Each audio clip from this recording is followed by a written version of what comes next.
So I'm here with Mike Doran. You were a member of the Hudson Institute, senior fellow. You were with the National Security Council, an advisor, also an advisor to the State Department under the George W. Bush administration.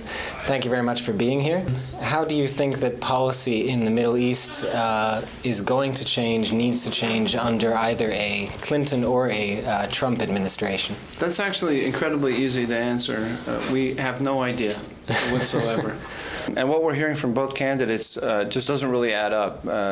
Hillary Clinton is talking about no-fly zones in Syria, but she's not talking about increasing the military budget, and she's talking about leaving the Iranian nuclear program in place. And Donald Trump is talking about dismantling Iranian terror networks around the world, not just dismantling, shutting them down completely, but at the same time he said he's going to work with the Russians.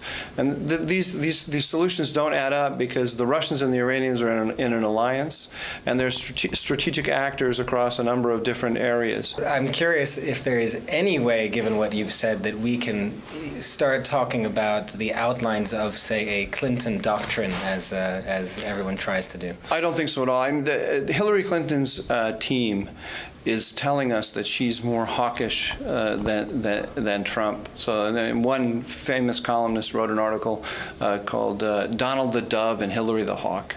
I regard that as election propaganda. The fact of the matter is, America is in great flux, and America is very confused. The American public is very confused about its role in the world, and it's going to take some time to sort that out, and that is going to have an effect on both candidates. Mm-hmm. Just on that, can I ask, do you then think she would even be more, say, dovish than President Obama than we now have? I think that her personal inclinations will in fact be to be less dovish than President Obama, but I'm not sure that the political circumstances will allow her to follow those inclinations. Question about Syria. There's obviously a lot of players involved, as you've kind of described, with Russia and Iran as well. How do you think that the next administration can exert a greater measure of influence and authority to bring about an end to the conflict?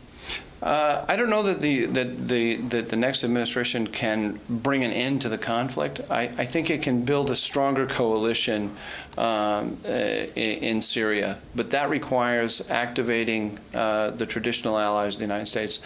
In its outreach to Russia and Iran, the Obama administration has alienated the traditional allies like Israel, Saudi Arabia, and Turkey. And you find, quite interestingly, that those three parties are cooperating much behind the scenes, much more closely with each other than they have in a very long time, and in some cases ever. And that's because of the American withdrawal and tilt toward the Iranians and the Russians.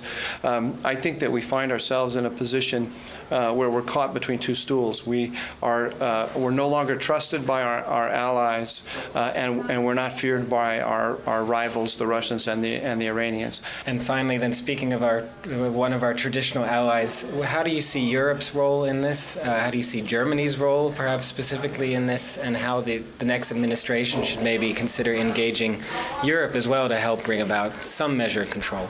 I think that actually the Obama administration and Germany have been marching in lockstep in the Middle East. There's a strong inclination on the part of the Germans to engage the Russians diplomatically and to engage the Iranians diplomatically. The refugee problem, which is one of the #1 problems that Europe has with the Middle East, is a consequence more of Russian and Iranian destruction of Syrian cities than it is of ISIS. And popularly, I think people tend to think, oh, it's the ISIS problem. I see it as the Russian and the Iranian problem, and it's not one that's going to be solved by diplomatic engagement. Mike, thank you very much. Thank you.